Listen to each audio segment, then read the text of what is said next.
Thank you. Thank you all.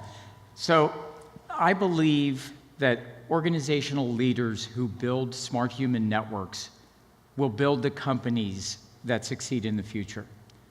And further, I believe that organization leaders that don't do this are not going to be able to make it, because the world is changing at an ever-accelerating pace. And there's a couple reasons, a couple big themes, and I'll talk about those and explain why smart human networks will get us there. But let me give you a quick definition. So a smart human network is a network where people are connected together digitally. So we've got humans and machines that connect, and we connect them together in purpose-built groups. And we ask the people to go work on, together, digitally, in a network, to solve complex problems, to generate and spread ideas, to teach and learn from each other and from experts, both inside and outside of their organization, and to capture and amplify that knowledge and do it in a way where they might be more useful at predicting and prescribing the ways forward as the organization executes its strategy to get to its destination of a successful place in the future. So there's two trends that are getting in the way, and the first is this idea of artificial intelligence. So we hear everything, and I'm sure you hear that robots will soon be running the world, and humans won't have a role to play in this world. And I think that although many of the experts in artificial intelligence that believe there is a coming superintelligence, this point at which machines get smarter than humans, I think that we can expect that the learning curve will keep accelerating, and machines are indeed going to learn way faster than we can learn. And the military uses them to prosecute a war without a person flying in a plane. We now know that surgery can be done by robots people are getting operated on. We know that there are machines, AI algorithms, that can diagnose cancer as good as or better than some of the best physicians in the world. And think about our lifestyle changes if and when inevitably autonomous driving vehicles enter our lives and robots in the form of Alexa or Google Home enter our home. And so this march forward is continuing a relentless drive of technology. And many people, again, they believe that machines will take the future. I believe that humans with machines working together in a symbiosis will create the future and create profoundly different, radically different changes for humanity. So let's talk about how you get there. The second issue is that the pace of change continues to accelerate. So the time to build $1 billion valuation company, typical Fortune 500 company today, 2 decades. That curve continues to get shorter and faster. Organizations are building from startup. Imagine you could have an idea today, and by 2020, have a $1 billion valued company. And I'm guessing that that will happen. By the same token, how is change impacting large organizations? So look at the lifespan of an S&P 500 company. You see that in the past, that lifespan was over 60 years. So an organization made it and got really large, and they lived in a stable world in which you continued to stay a large company, competitive. Today, that pace has been cut by 2/3. It will continue to get tougher. Organizations that learn and adapt faster than their competitors by building smart human networks of people and teams that work together and work with machines are going to be the winners of the future. So let's look at how good are we at management? Management, leadership, the people that actually run the business. Let's talk about the human side of change. So I'd like to walk through a little bit of the literature together to see what we can find out about how well we're doing in the practice of management. And so there's no one better than Gary Hamel, esteemed professor from Harvard and London business schools. He teaches at both, writes bestsellers, and he's one of the preeminent authorities on the practice of management. And so, as you can see, he believes that the time is now for nothing less than a complete revolution in the practice of management. So it's time for a revolution. we'll look to McKinsey and Company. McKinsey and Company is the leading management consulting organization in the world. They've done more work on defining strategies and working with organizations to take those strategies and implement them.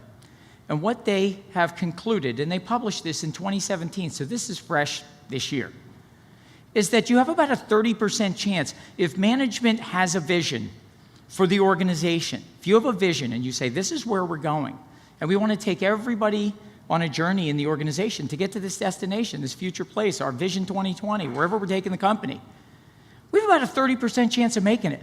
And that's if we use some of the best consultants in the world, the best strategy, the best strategic thinkers on earth. And is that getting better? No, it's getting worse. So we've not, despite all of the technology, we have not been able to bend the curve. The learning curve is exceeding our ability to execute strategy. So, at the same time that we're pursuing that, what else has been going on in business? Organizations have been delayering. They've been getting more efficient. How do they do that? By cutting out middle managers and flattening the organization. As a result, the average individual contributor in a business, a person who's not a manager that does work, they have to work with 10 different people to get their job done on any given day. And these are 10 people that do not report to them. So this whole new thing has driven this idea of collaborate or die. If you can't work with other people and have influence without authority and work on teams without the authority, you can't succeed. So we know we've got to work with 10 people to get the job done. But here's the confounding factor. 7 out of 10 of them don't know what the strategy is. So even as we're working together, we can't even define as a group where it is we're headed. 7 out of 10, this is a large study. This is a study where 7 out of 10 at top performing organizations, these were the better ones, they gave them the right answer on a list of answers. And employees could not pick the one right strategy out of a list that was the strategy for their organization. So we got to work with 10 people that don't report to us. 7 out of 10 don't know what the strategy is. And The Economist did a study. They surveyed executives, and they found this same phenomena going on. That executives feel good about formulating strategy, like we know where we're going, we have a plan, but they don't feel good about getting there. And that's the messy part of taking people on a journey that's moving 1,000, 5,000, 10,000. I work with customers that have millions of employees, that they have to move from where they are to where they need them to be. And it's a tricky, tricky thing. And finally, just to talk about why or where are we with management being stuck, another meta-analysis of a number of different studies found that a supermajority of leaders believe that their organization doesn't have the capability to execute their strategy. A supermajority believe that the strategy isn't tied to metrics, and a supermajority believe that people don't even understand what it is, those that work in the company. So imagine your customers in the marketplace. If the people that work in your own business and work at this full time don't even know where the business is heading. The overemphasis hypothesis, big data and STEM, we hear about its relentless march everywhere. Everything is big data and STEM. But I got news for you. If we don't look at the human side of business, the people side of business change, we're going to miss something. So we know that pollsters in the last presidential election in this country, they had the best big data on earth with the best technology on earth, the best opportunity in the world to make that prediction right. Almost all of them got it wrong. The British exit, almost all pollsters got it wrong. If we look at that same overfocus on STEM, that overfocus on big data, and I'm not suggesting for a second those things are bad, I'm suggesting that we have to be careful not to overemphasize their importance and that it must be balanced. Otherwise, we cannot predict herd mentality things like bubbles. Remember the dot-com bubble? Remember the housing bubble? So many lives are massively negatively impacted because of our inability to study the human side of change. And it's not that difficult in hindsight. When you look at what the human side of change looks like. The stuff that anthropologists look at and sociologists look at and psychologists look at, that human side is much fuzzier. It's thick descriptive data. It's hard. It's stories. It's cultural phenomena. If you study cultural phenomena, you can start to make sense of these things, but it's a part that the rise of big data and STEM has taken on so much emphasis in the last 15 years that we're missing the humanities and some of the human side. So I would suggest that there's a little bit of an overemphasis there, and you need to think about that as you're developing your strategy. You don't want to overemphasize that. We overfocus on inputs rather than outputs. Inputs are like holding meetings and sending emails when you have a strategy. Who wants more emails? Who wants more meetings? Hey, let's go to a meeting. Who wants more meetings? But that is the focus of inputs, not outputs. Why? Because the inputs I can control. Somebody told me that when I'm leading change management, communicate, communicate, communicate. Well, I can control that. I'm going to do a town hall meeting and have a series of meetings and go on a roadshow, tell everybody what it is. I'm going to print up some posters. Why? Because I can measure all that. I can put it on a list and go do it. But let me give you an example of some outputs. Suppose I got to get 1,000 people to help work together to collaborate to drive that strategy. I need evidence of understanding, evidence of buy-in. Do they even like it? Do they get it? Evidence of connecting across boundaries. Are they actually going to collaborate around this and solve a problem? I need some evidence of that. Imagine trying to do that for 1,000 people. Well, with smart human networks, you can make sense of that. And we can measure evidence of commitment. Are they committed? Are they actually going to get it done? And then finally, overload, sensory overload. Again, do we need more social media? Do we need more device time usage? Is anybody not using their smartphone enough? Should we all start using them more?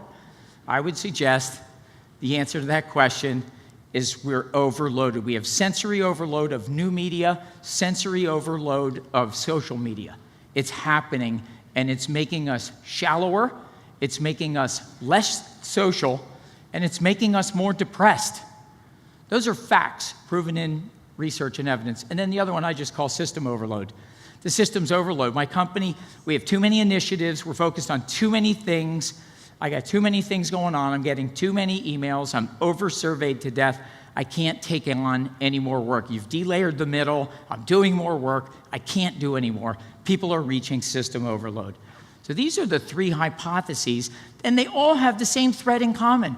What are you doing to think about the human side of business and change? And so we know that we learn alone and in groups, and we learn in ways that are formal and informal. This is how we learn. From kindergarten through 12th grade, this is how we learn in college. This is how we learn over our lifetime. But let me tell you what's easy. It's easy to tape some speeches, put it in content, put it on a server, and stick it in the left hemisphere of this picture. The left side is things you do alone. It turns out that connecting people to content can be flat, it can be boring. It's hard to pay attention, it's hard to stick with it, therefore it's hard to learn. So you can ask senior leaders from large organizations, and I do this every day, what are you doing to drive your strategy? We have a TV channel that looks like YouTube with all the senior leaders made tapes of their 1-hour presentations. So there's 40 hours of videos on there, thousands of emails, posters, newsletters. Does any of that work? We know the answer. But if we move over to the right side, it's about connecting people together in purpose-built groups to engage in dialogue. And we use that content. Let's say there's some strategy content. I want to teach you 3 things today. We use that content as a lens through which these people have a conversation. And they do it online. They do it with technology. You can have that conversation. You can participate in this global dialogue if you have an organization with people that are separated by geography. They can get on their laptop. They can get on their tablet. They can get on their smartphone. And they can participate in that dialogue. And we can do it in formal ways with an expert that walks the group through. And we can do it in informal ways that say, we're leaving you in an environment that's unique to our organization where you can engage in structured dialogue, structured conversation. Because it's through dialogue that we go from vision to shared vision, and only dialogue. And you know what I love about dialogue? It is a 2,000-year-old technology, and it works better today than it's ever worked because we have these incredible tools. We have incredible technology. that we can connect people together and have them solve complex problems, generate and spread ideas, teach and learn from each other and experts. In purpose-built groups, we can capture and share that knowledge, and then we can use artificial intelligence and natural language processing to mine the data. So now we're doing a blend of the human side. We're engaging humans. We need hearts and minds. They have to engage in finding the way forward for your business. They have to engage in committing to the strategy, deeply understanding it, and then translating it for their geographic region in the world, for their part of the country that they work in, for the business unit or segment or area of the business that they work in. And large organizations have to grapple with all of this. And with analytics, when we're managing structured dialogue online, we can mine all of that information and find the patterns and themes of what's going on that might allow us to accelerate, and barriers that might be emerging, things that we're not capable of doing, or barriers that are arising that are giving us fits and starts in executing the strategy. If we can analyze that information, we can find our way forward, but we've got to empower smart human networks, connect them together. We've got to create the conditions and shape the environment for that conversation to happen. We need to implement a 2,000-year-old technology. All the bits and bytes on the technology to do on social media today inside your private organization, we all know there are lots of ways to do this. But I would implore you that you must focus on the human side, and you must engage everyone in a dialogue. And when you engage them in dialogue, and mind you, this is not telling them, and this is not surveying them. Some people confuse those two things. It is dialogue, not monologue. Communications like this one is monologue. It is one way. Engaging people in a dialogue is how we take them from vision, my vision, to shared vision. Something that we do together. Shared vision of a common problem that we might want to solve. So an example would be, give you three, Dow Chemical needed to find ways to drive efficiency gains in advance of the merger with DuPont. And they connected a group of people together, and they had an interesting hypothesis that millennials would engage in this new social way behind their company firewall, and that baby boomers wouldn't. They were surprised to find out that they found nearly $100 million in efficiency gain-finding ideas, that millennials loved the new environment, and baby boomers used it and liked it just as much. And I would argue it's because you engaged their hearts and minds in dialogue. Coca-Cola used this process and this method to find access to fresh drinking water around the world. And I'm reminded of a time when a new piece of research came out, and all of a sudden, within hours, they had 57 pages of dialogue going through the social media. 57 pages of people thinking about it from Beijing, from South Africa, from Mexico, from Spain. So thank you all so much for your time, and please let's build smart human networks for the people side of business change. Thank you.